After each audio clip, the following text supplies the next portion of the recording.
This is a View from the Bridge official podcast of the Belfast Giants for kingdomofthegiants.com. Today's Tuesday, the 27th of February, 2024. My name's Patrick Smith. We're live as always on YouTube, Facebook, Twitter, and you can download us on Apple Podcasts and all that sort of stuff. On this week's show, will be a shorter show than normal. We will look at the Fife and Nottingham games at the weekend, and we'll be joined by Kohei Sato following his hat-trick over the Flyers. Davy and Simon are with me, but this show sadly begins with us speaking of the untimely and tragic death of Dayle Keen at age only 33. Keeno had been an integral part of the Coventry Blaze setup since 2018 and also worked closely with Martin Grubb on the GB under-20 bench. His death comes as a shock to all at the Blaze and the wider elite league. In a year for this league with so much sadness, this tragedy comes as another blow as the Sky Dome and the league lose one of the great characters among us. Of course, here at A View from the Bridge, we'd like to show our heartfelt prayers and condolences to Keeno's family, friends and colleagues at this sad time. The Blaze and the league have put forward contact details for people struggling with grief. And also for those who have worries about mental health, we'll share those also. Please reach out if you need. Personally, I only ever really spoke with Keeno once about a year ago, but once I worked out what it was he was saying behind that accent, it was easy to see the passion for the sport the passion he had for the sport that we all share a love of. To pay tribute to him further, we're delighted to be joined by Scott Findlay of the 3 and 3 podcast and the Coventry Blaze. How are you doing, Scott? Yeah, well, not too bad considering. So, yeah, awful news. Tell us about Keeno, mate. Infectious character. When I first met Keeno, I was introduced to him outside the rink, and he found out that I'm from Scottish heritage. My dad lived only 30 miles from where he grew up, and he also found out that I'm a follower of Celtic. Sorry, Davy. But that got a relationship that hit off with each other, and I could be walking to the rink, and you can't see him because he's a small man. Would just hear him on the hoops or just shout at me, and then we would just have conversations about anything really. The thing with Keeno is he treated everyone the same, whether you're a fan, whether you're a player, and you can tell by the outpouring of ex-players today that very rarely tweet or say anything. Just they're all saying the same thing. He, like Danny, is a player's coach, and he cared deeply about everyone and in every team. And 20 new guys a year. He just spoke so well about the Blaze and got those guys integrated into the team. He would sort anything out for the players as well. One of my jobs a couple of years ago was to pick up the players from the airport and take them to the rink, and I took that as a bit of a responsibility because I'm the first face these guys see when they join the team, and I would always say, "Have you spoke to Dayle yet?" And I'm like, "No," and it was always interesting to see how they react when he started speaking, because that accent is a harsh accent. I mean, I speak fluent stuff.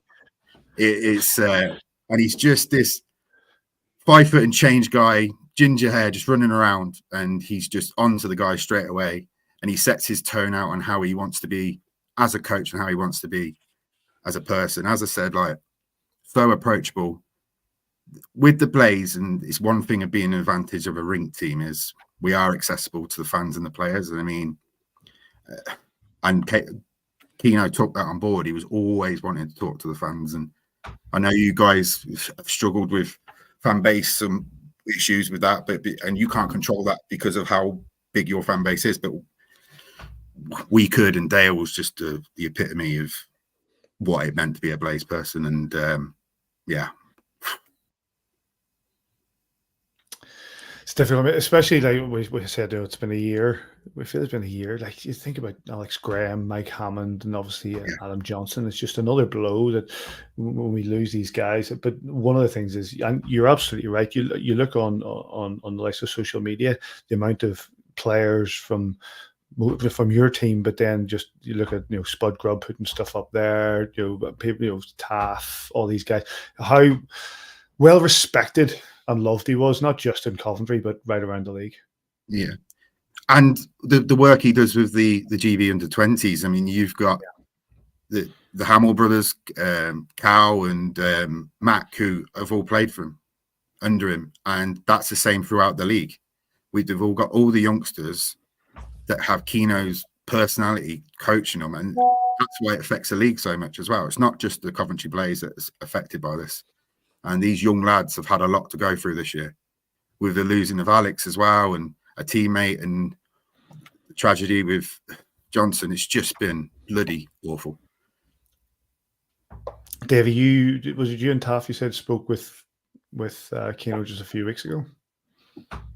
I've been fortunate over the last couple of months being hanging out with Taff a wee bit more away games since he broke his leg. Feeling guilty enough about that to go and give him a hand, and was up in Coventry just a number of weeks ago, and we were around in the Coventry equipment room doing a wee job and chatting to their equipment guys and Keeno and stuff, and there, as Scott's just mentioned, them talking about the Hamills, talking about how Kel's doing, talking about how Mac's doing, other guys whose names I didn't even know who's from Belfast that he's got his eye on.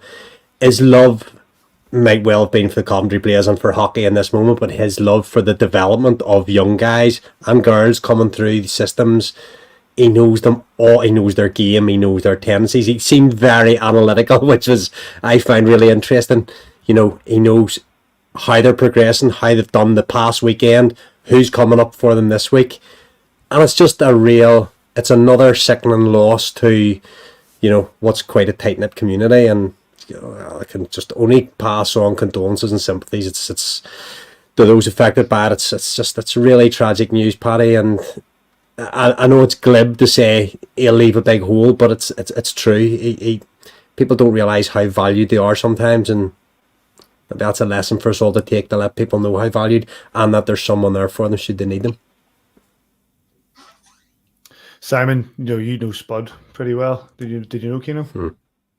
I'd met him a couple of times just behind the echelons of the SSE arena, and pen, guys walking past, getting in out of the locker room. I said hello to him a few times. I don't profess to know him at all. But again, just touching on what Scott said at the top of the show, it's, you just have to look at the comments being made by so many people involved in hockey or have been involved in hockey over the years in the UK, and how graciously and how everybody seems to be saying the same thing about how bubbly he was, and just basically such a good guy, and Ice Hockey UK, and I don't mean that as the organisation, but Ice Hockey in the UK over this last 12, 14 months has had so many blows on and off the ice. It's unbearable to think that, this Friday and Saturday potentially, he would have been standing behind that bench, and unfortunately he's gone, and it's terrible. It's just horrendous. And I know Spot. I played with Spot over in Dumfries, and you think about all the great Scottish coaches, great Scottish players who've been out throughout the league, not just in the elite league, but the lower leagues. And you talk about the likes of Kirkcaldy, you talk like the likes of Dundee having great junior development programs. I'm sure he was involved in that, basically growing up. And I was looking at Toby Craig. He posted a comment, known him for 20 years as well. And it's just sad. It's just really sad. And again, my thoughts and my condolences go to the family and the whole ice hockey community. Again, Scott mentioned about the Blaze and the fans. It's not just about the Blaze. Again, he was involved in so many different things, and it's those moments and those messages that are carried forward. The likes of Kevin Morris posting today, who was a player at Coventry a few years ago. I've seen Ross Venus commenting and all those guys, that you don't get comments like that when you're a dick. Correct. That's being honest. You just don't. 100%. When you're a good person, people say good things about you. And I think again, it just goes to show, and it just goes to show that what's being said in the social media world or metaverse today is, I think it's very, very fitting, and he'll be very, very sorely missed. That's it, Scott, isn't it? It's one of those things that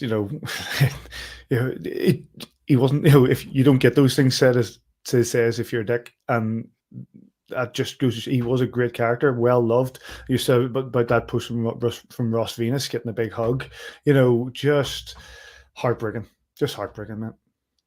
Well, that was him. And Simon, you mentioned a few weeks ago, when the Belfast players were getting some stick, and you said, like, I know these guys. It hurts a bit more when you say those sort of things. Yeah. Well, everyone knew Keeno, and the fan bases and all the players are really going to be reeling from this, because he was just the nice guy.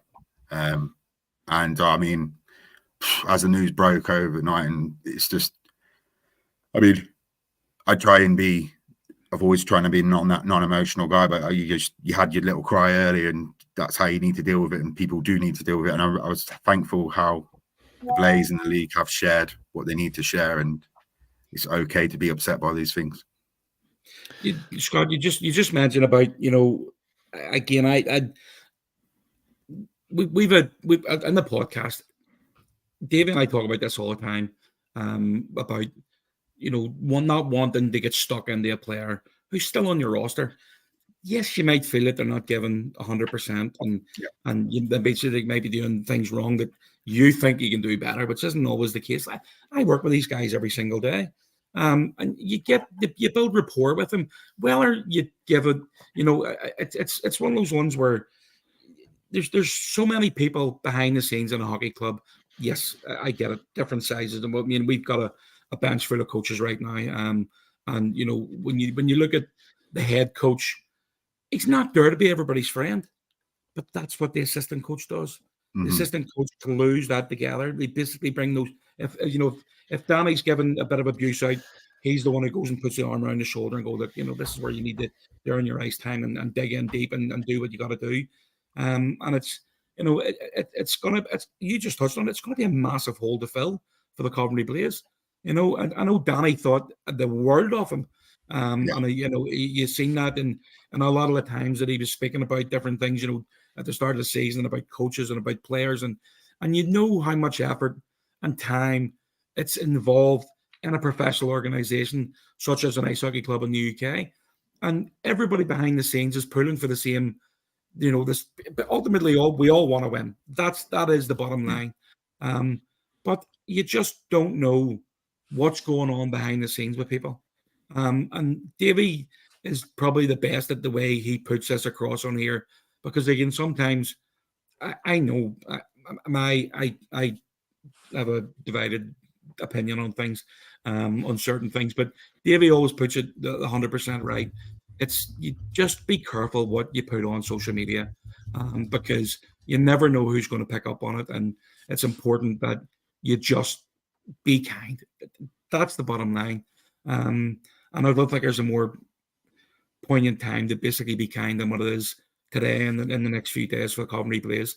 It's, as I said, it's absolutely horrendous what's happened in the last 24 hours, and the news broke. And again, it's he's going to be a big hole to fill for such a wee man. We spoke earlier, Scott. I was saying about how we're considering whether we would do the pod tonight or not, and you were the one that convinced me that we would go on ahead of it, because your words, what you said to me was basically, Keeno loved this sport. He loved this game. He loved everything about it. He slept, breathed the whole thing, and the idea that anything would stop because of this, he would probably have a few words to say. And one of the difficult things, probably from the back of that as well, is Friday and Saturday in Belfast, the Coventry Blaze, I think, will most likely be travelling. And I think those games most likely will go ahead. So it's a few days that the guys will have to regroup, get themselves together, and attempt to play 2 games against the Belfast Giants. No doubt the Giants will have some fitting tribute to share at that time, but from your point of view, it's going to be difficult, for Danny Stewart and the boys to sort of get them together. But it's for Keeno, really. I think the players will want to play. I spoke to a couple of them earlier, and they said it's a sad time for all, but these players, they love Dayle, and I think they will want to play, and it's a blessing in disguise that we have got the double header in Belfast. I think it would have been very hard to play the game at first at home. We do play next Wednesday against the Devils, but I mean, the Giants organisation will be first class. I know how they will deal with it, so it'll be a good arena to go into and let the boys play. And I mean, they'll be fighting for them. Absolutely. Well, listen, mate, we really appreciate your time and you coming on and paying tribute. I listened to your podcast, the 3 on 3 podcast this morning, and obviously you did a bit of an edit, so saying the similar things, and you'll pay tribute to him on the next show. So we'll tune in for that. And so condolences definitely go to everybody at the Blaze, the Keeno's family, friends, and nice. And thanks for joining us. Thanks, guys. Thanks, Scott.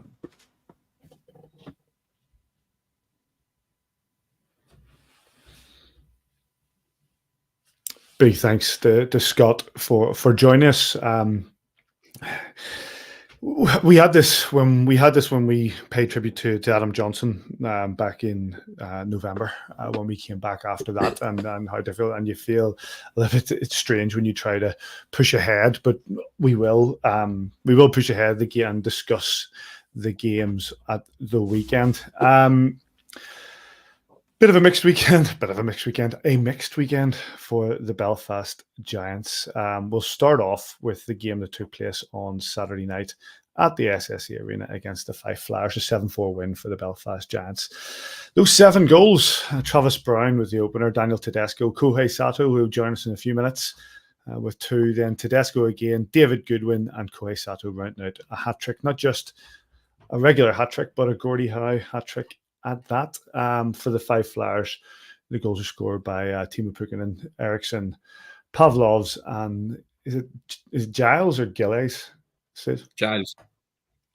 I'm overcomplicating that, aren't I? Tyler Beskorowany, and that's 14 shots on, 4 goals against. Dominic Salama, and that's 36 shots against 7 goals against. I laugh because we interviewed Shane Owen and had a conversation about how he felt about coming and playing back in Belfast this weekend. He didn't play.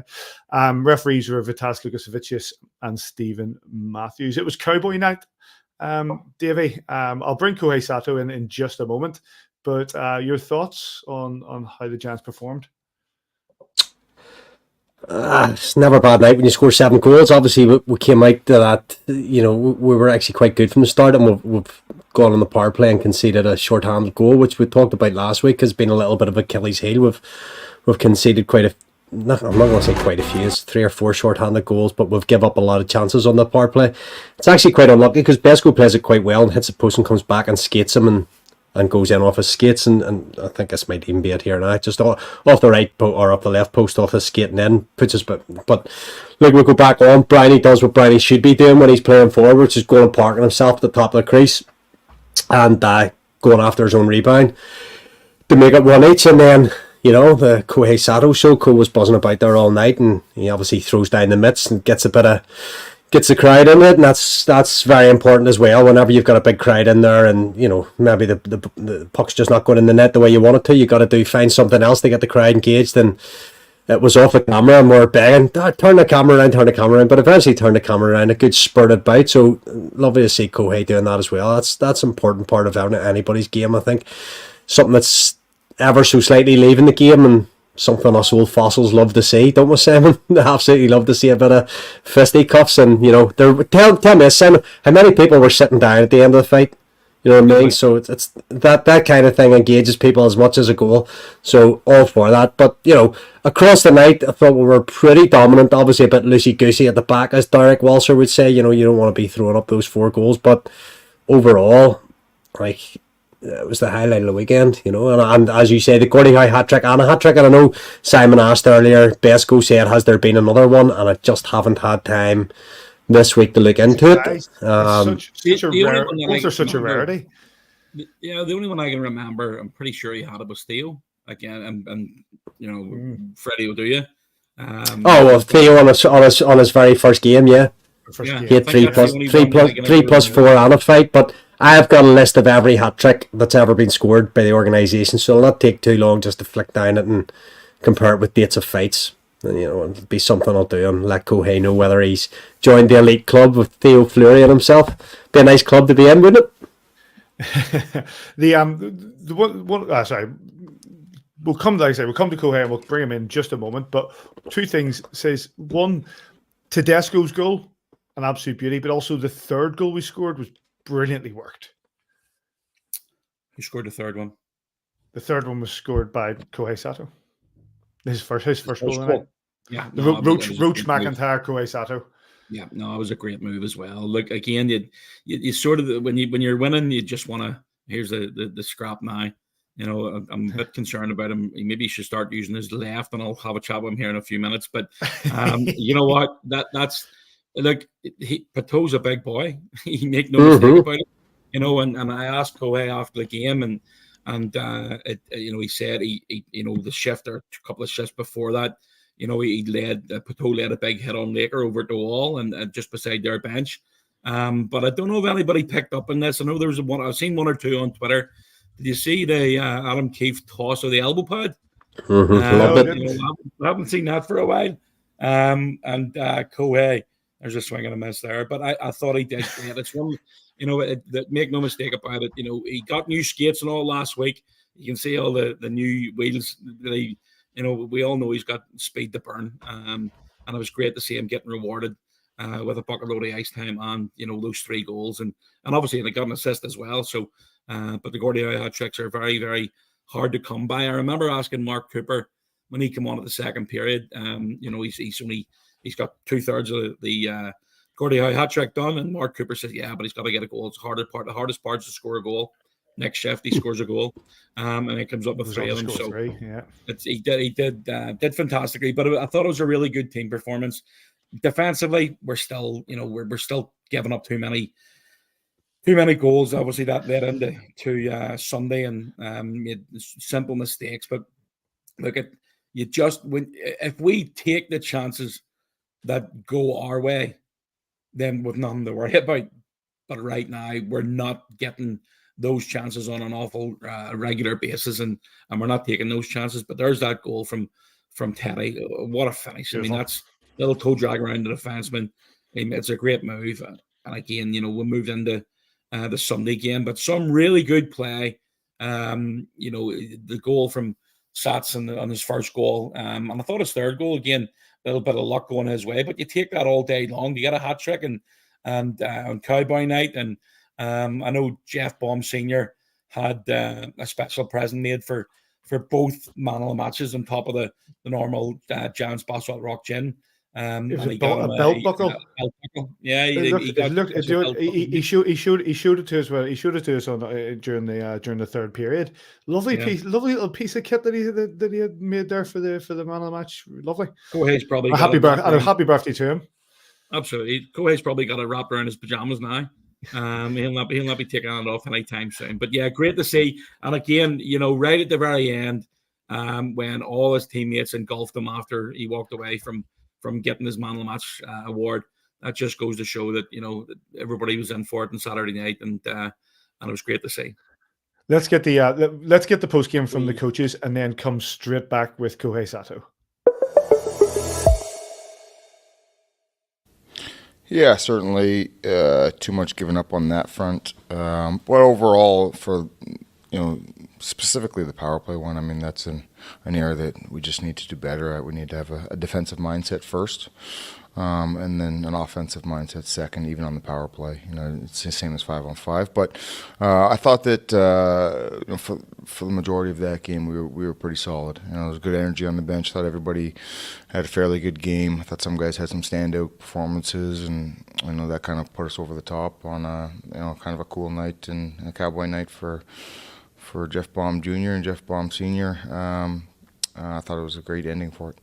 You know, we scored that fourth one to get within 5-4, and when we did that, you know, I think there was a bit of spark on our bench, but we went out there the next shift, we turned the puck over, they put it in the net, and, you know, now you're 2 goals down with less than 7 or 8 minutes to go, and that kind of took the wind out of our sails. But we, I think the first 2 periods and into the halfway mark of the third was an entertaining game. We've we fought hard. I don't believe that it was our best game. It wasn't. Anytime you give up 7 goals, it's not a great game. Last night we played Manchester. I thought we deserved a better fate than a one point. I believe that we controlled the play, and on most nights we'd get 2 points, but their goalie played great. And then, we're up to 6:30. I got lots of excuses tonight. We're we're coming in here. We're playing a team that's fresh, waiting for us. Not easy, but that's life.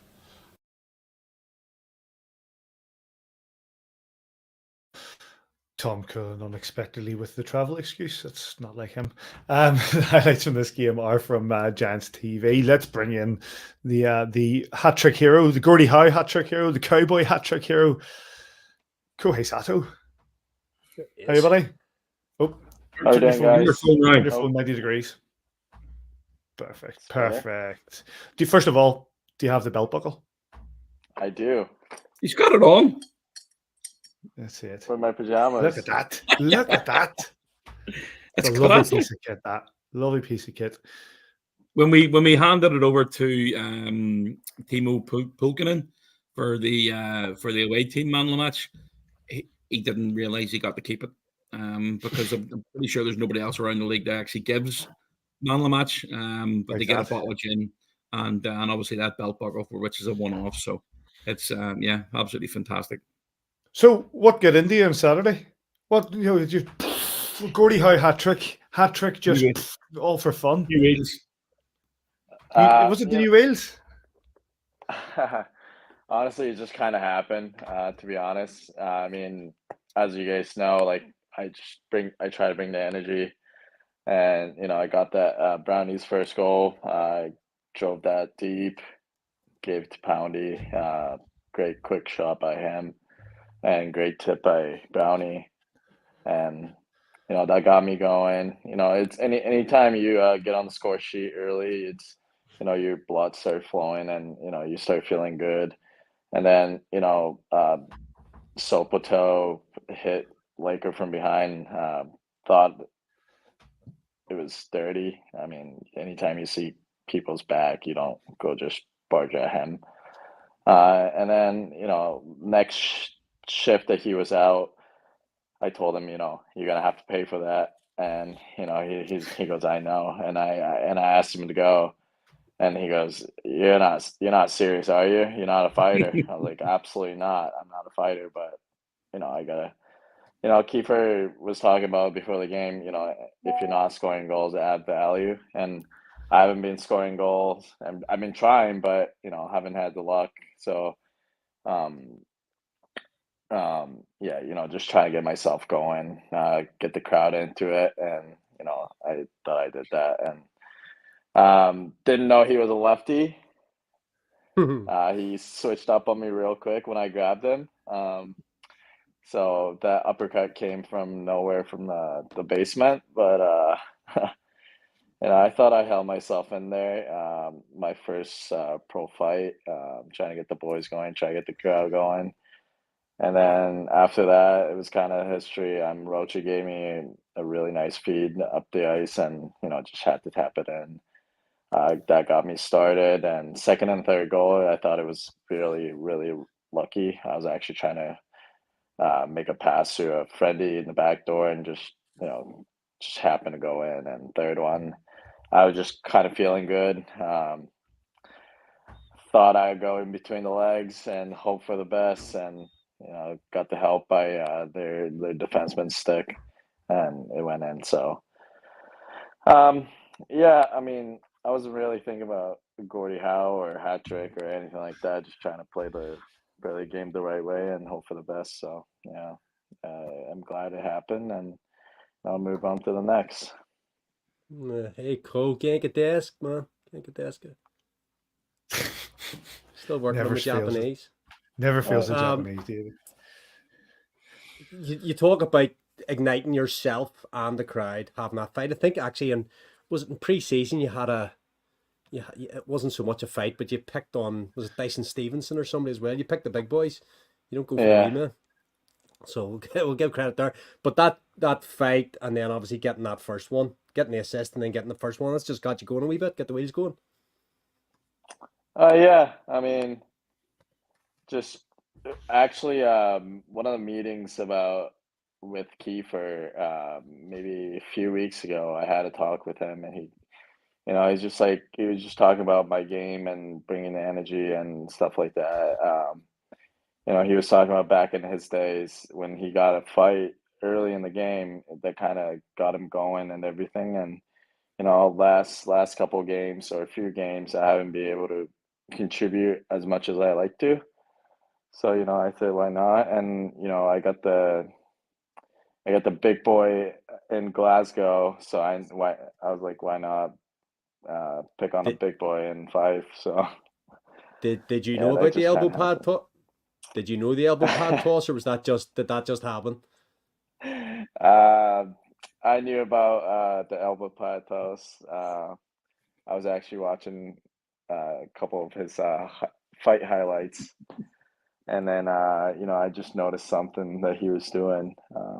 But so I actually knew that he did that back in his day, and why not try to get the crowd going with my elbow pad toss? And I don't know if Kiefer loved it or not, but just trying Got to a get bit the of ice crowd time, going, so trying to get the boys yeah, going. the ice time went up, so I think it might have been appreciated. But and on the week, Jaromir Jagr's numbers retired in Pittsburgh. Yeah, little salute to the crowd as well. Any connection there? Not really. Just we were actually talking about if anyone scored, what would be the cool Sally to do on the Cowboy Night, and that just came onto my mind. And nothing particular about that salute. I mean, it would be cool to say that I did that for Yager's and Yager's retirement or retired jersey, but it just kind of happened, and I was just in the moment, and that just came out.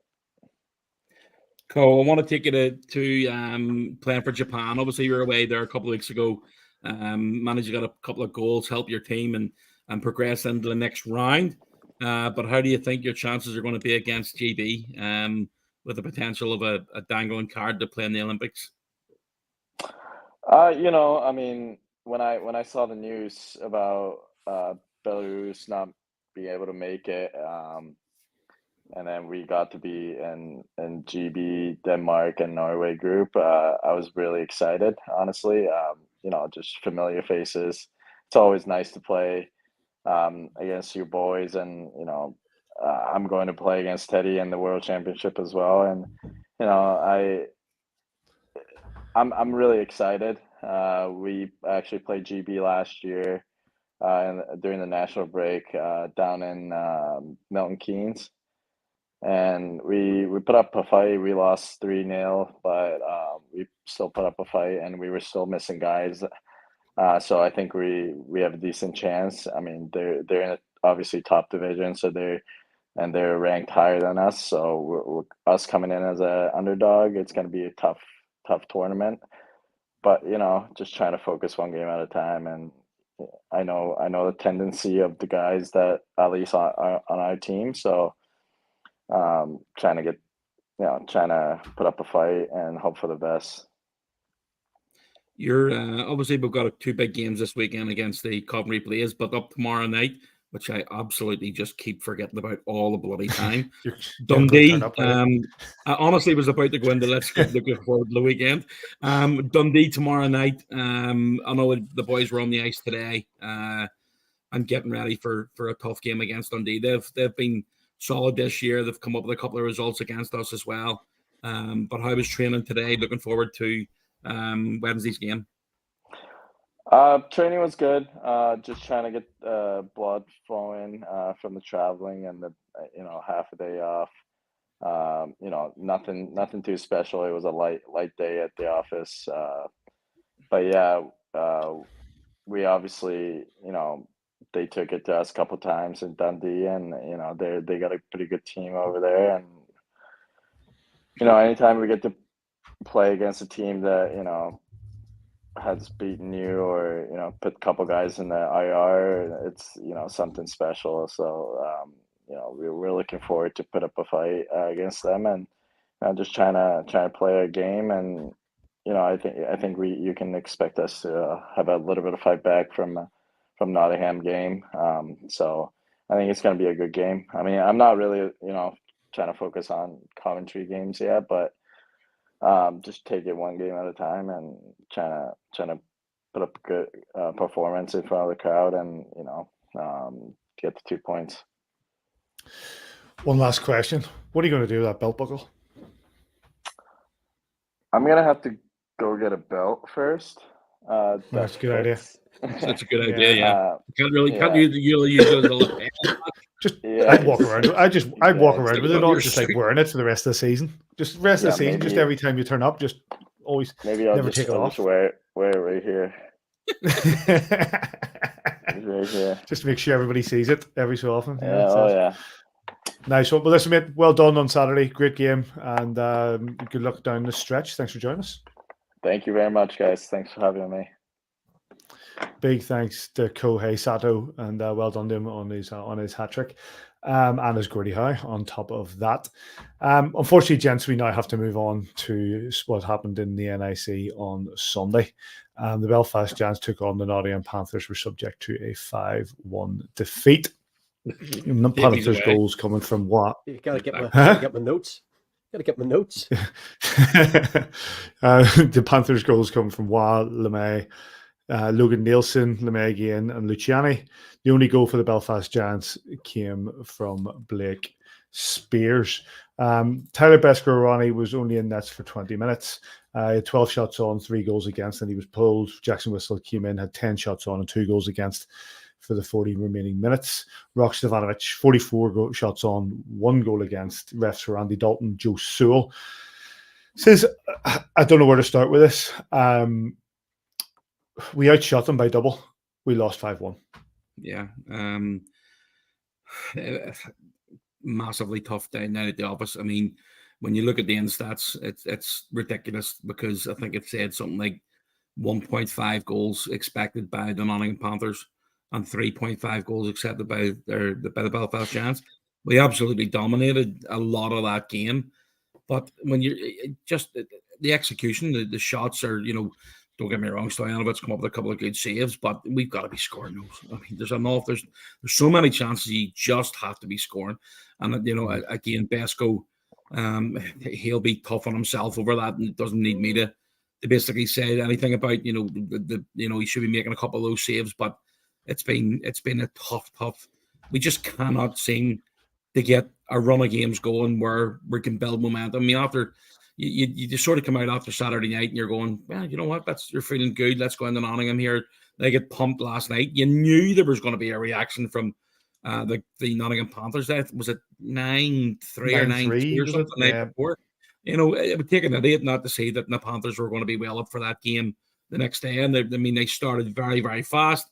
They got 3 goals, 1 on the power play. But we need to be better. And defensively, we were with so many simple mistakes, and it's happening all the time. These guys, again, they sometimes they just roll off the end of the stick. I mean, we actually made a mistake on Saturday night. Davy's trying to come out of the corner, catches up on one of the broken stick, or a stick that's lying on the ice, and we just couldn't get hold of it. It's poked free, and Johan Eriksson puts it past Besko on Saturday evening. But Sunday again, it was just a free for all for them with the shots that they were getting through. And when we make mistakes, we're getting punished, and that's not what we're doing. Going the other way, when they're making mistakes, we're letting them off with it. They're one way, they can say that they're getting lucky bounces, but it's been the story of our season. We just cannot seem to get on a run of games where we're picking up, the wins, and it's very, very frustrating. Davy, I saw you put it on social media as well, but I fully agreed with you that there were large chunks of this game where we were dominant, like we were strong, we were good for it, but it just wasn't finishing. my favorite thing, talking about a defeat to the Panthers. Actually thought we actually started really brightly. First, I know it's a very small chunk of the game. 2-3 minutes was all in the Panthers' end. Panthers' first foray into our defensive zone was their first shot and goal. Was their first goal. And we're actually pretty well set offensively, 5-on-5 defensively. Even Adam had talked on Saturday night as well about, defense being your first port of offense, and we were well set, and they break, and there's just like a little miscommunication between the two D men. Both kind of get dragged the puck, and it leaves the right wing open. He goes in, and hit pause there a minute because we want to talk about that fight in a wee minute. Hang on, I got that. We'll come back to that. Second on the power play, Simon's talking about Besco there. I think probably only the power play one he can really be disappointed with himself. The third one's kind of, Simon's talked about it. He talks about it on the webcast all the time. We've been conceding goals at bad times, early goals and late goals in periods. And I guess if we go in at the end of the first 2-0, it's a slightly different game. We'll concede that third one. It really slants the ice. We've came out, and I thought we didn't do well in the first period. We were very perimeter. We didn't get any shots worth talking about. I think, like we say, with doubled whatever their shot was it 40-16 or something, we outshot them. But like in the first period, if we had 5 shots, I can't remember off the top of my head the stats now, but 3, 4, 5 shots maybe in Stojanovic. In the first, we're very perimeter. Second, we dominated. It was one of those. We've been very, very good in the second period, but we're not converting enough chances.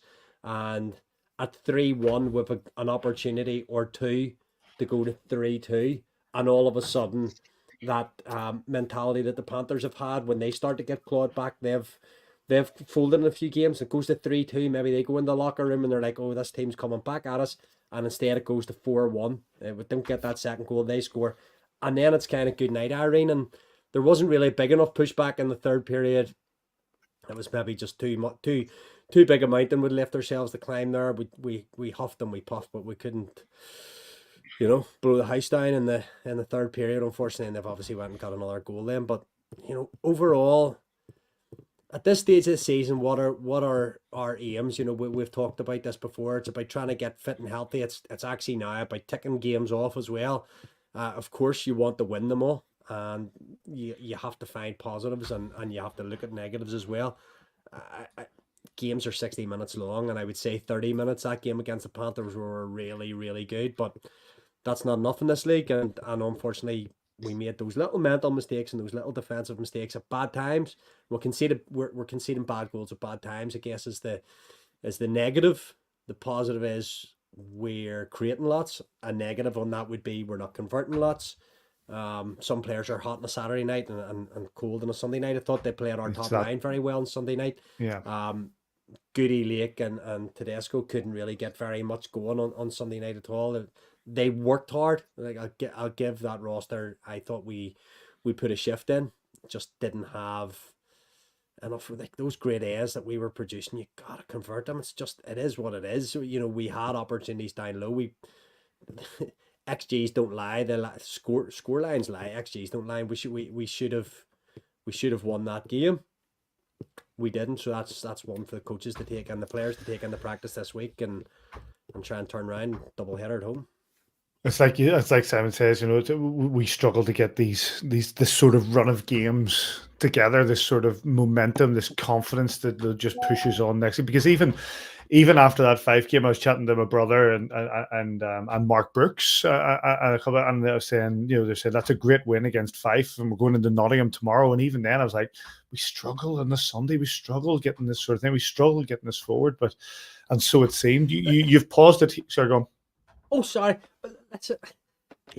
I'm not going back. I'm not going to use injuries again. What I'll say is we're playing with 8 D-men, 2 of them playing centres. Now, 2 very capable guys, but they're not forwards. And that then doesn't lead to chemistry in lines. We've got that top line it's going quite well. Brian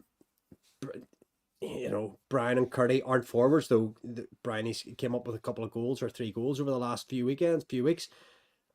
That's going to affect you. So what I'm saying about what we've got to try and be doing now, we've got, one game in February left, and then we're into March, which is the last month of the season before we have playoffs. We've got to get those bodies Prince, Nazari, and Cooper. We need those forwards back. That's it. What a line that is, by the way, sitting watching. You know, it would be a line that would be fitting of any team in this league. So, you know, that kind of, those guys sitting hurts us. And while those D men playing up front are doing everything they can do, it's the next man up mentality that's talked about a whole lot within the organisation. They're not forwards. Their job, both of them, although forwards, D men love playing forward, both of them would prefer to be behind the blue line doing their job, you know, in the role they were employed to do. So it's a frustrating time to be a Giant at the minute, but hey, you gotta keep going to work every day and hope that, you know, these other guys get fit and we'll get a fully fit roster going in towards the tail end of it. Simon Kitchen, D-men love playing forward. I love playing forward. There you go. Yeah. That's good comments. But when we're put in the position, I think Dave's absolutely right. When you've got Cooper, Prince, Nazarian all watching from the box, it just doesn't help our cause. No, it really doesn't. I mean, lucky enough for us, I think a couple of guys are getting closer to back in the lineup. It's obviously, you know, it's been a nightmare of a year injury wise. It's just been horrendous. But again, you know, your other guys are getting opportunities, and some are taking them, some aren't. And you know, Travis Brown, Davey just touched on it there. You know, I thought Travis Brown's been decent the last few weeks of you know, making the step up. And you talk about, you know, Kieran Long last year, the opportunities he had to drop back and play D. And but I thought that you know, Travis has been doing okay, and unfortunately, as I say, we just cannot find the net on a regular appearance. I mean, there's Jacob Friend, you know, punching someone in the back of the helmet, which is never comfortable. But it's been a difficult season, but we just need to find that little bit of consistency and try and get some momentum going, you know, and it starts tomorrow night again. It's, you know, hopefully we're all ready to go after a disappointing Sunday in Nottingham, and we turn up and start putting a couple of goals behind. Kevin Carr machine is going to play tomorrow night, and start getting going. Davey, you'd pause that fight again between Friend and Felix Parry. Why? Just because we were talking about, you know, the early precursor to the start of the game. I'd only paused it so we could get over. But again, we'll come out in the second period. It's 3-0. There hasn't been much has happened there. I think that's probably if anything, Friend trying to spark a little bit of the guys to get them going, and it certainly did. I thought, as I said, that like our first goal is identical to their second goal. It's the pass from the high slot into the circle and the one timer on the power play. And you know, from then, and Matt McLeod had opportunities. He skated through centre ice, one coast to coast, that, you know, might have been one of the best goals you've ever seen. This might be it here. It is. It is it. And Stojanovic obviously gets a stick on it, but you know, we had opportunities, and that's a really, really good save from Stojanovic. Great angle here on it, where he just gets off that left skate to get across. You know, those are the opportunities. And listen, a guy sitting in his bedroom criticizing pro athletes, those are the ones that have to go in the net. You know, for that's podcasting, mate. Yeah, well, you know, I don't think anybody's going to be too upset about me saying, you know, those opportunities to win games, and then they go down the ice, and unfortunately, you know, they go down and make it 4-1 instead of 3-2, and it was deflating. I was up to 2:00 in the morning watching that game back on Sunday night, and that's like, it would have given you insomnia, but just so disappointed. You know, we've let's just move on. We've talked about this for months and months and months. It's the same frailties that are reappearing. You know, we're out chancing, we're out more opportunities another team just not converting, and it's just, we just need that little spark coming down the stretch here. One of those seasons, mate. One of those seasons. Let's get the opinions of the head coaches afterwards. Yeah, character, good answer, great answer regarding yesterday. No, the guys was a bit more focused and more positive. and that's helped to give us the little push, the little extra on the legs, on the skate, and on the smart play. So yeah, I mean, the first goal helped us to brace, because the first 3 minutes we spent them in our D zone, and at the same time we scored the first on a bit against the puck possession, and that's helped us to have a breath. And then we scored the second one in PP, and the third one on our forecheck. So no, that's good. And then we kill many punition, many punition, and I guess the guys do a good job on PK. So then Timmy Fort was there, so he was here. Sorry. So yeah, no, that's a good answer. We likely lost in the first period. Thought we had a good push back there in the second period. Obviously, a lot of power plays helped that.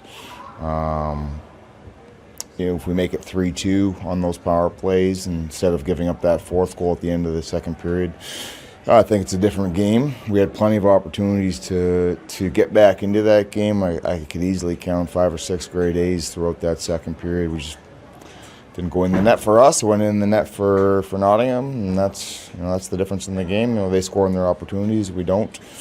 We lose the hockey game. Highlights of that game are available from our good friends at Panthers TV with Jono Bullard and Dan Green. And we're going to start just to wrap things up there, guys. It's been it's a terrible day for the Elite League. It's a terrible day for the Coventry Blaze. There's only one real piece of news. We usually do news here. There's only one real piece of news, and we've covered it. If you want any information, I would go to the Elite League website for more, and for the league table. 3 games for the Belfast Giants in the next 7 days. Simon, there's a game tomorrow night against Dundee. You just don't forget that.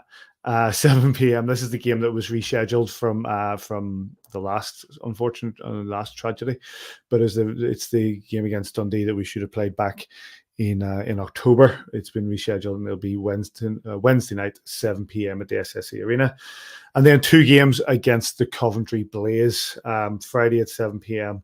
and Saturday at 7 p.m. Especially that Friday one. If you are going to the game, get there early. No doubt there will be a time to pay some respects to the sad loss of Keeno. So that's Wednesday 7 p.m, Friday 7 p.m, and Saturday 7 p.m. Dundee and Coventry are our 2 opponents. Any other business, boys? No, happy birthday to David. Happy birthday, David Goodwin, and happy birthday to my brother Jarlath. Share our birthday. His birthday today. Right. It's Jarlath's birthday today. It is Jarlath's birthday today. It is. Good lad. Happy birthday. No, just again, we Blake's still in hospital in Birmingham, and I think he's probably watching again tonight, even though it's way past his bedtime. So hopefully he's going to be home soon, and I know he's still getting tests and what have you. So hopefully, wee man's on the mend and back in Belfast soon. Absolutely. Nothing from you, David? No, I mentioned little Felicity last week, who was born at less than 1 pound weight and spent all that time in hospital. Got home at the weekend, and for her first weekend at home, Mummy and Daddy sat down to the webcast and listened to the dulcet tones of Simon Kitchen, along with fabulous Mike Gendron and Mark Cooper, both excellent the weekend. Really Mike Gendron? What did I say? Mike Gendron?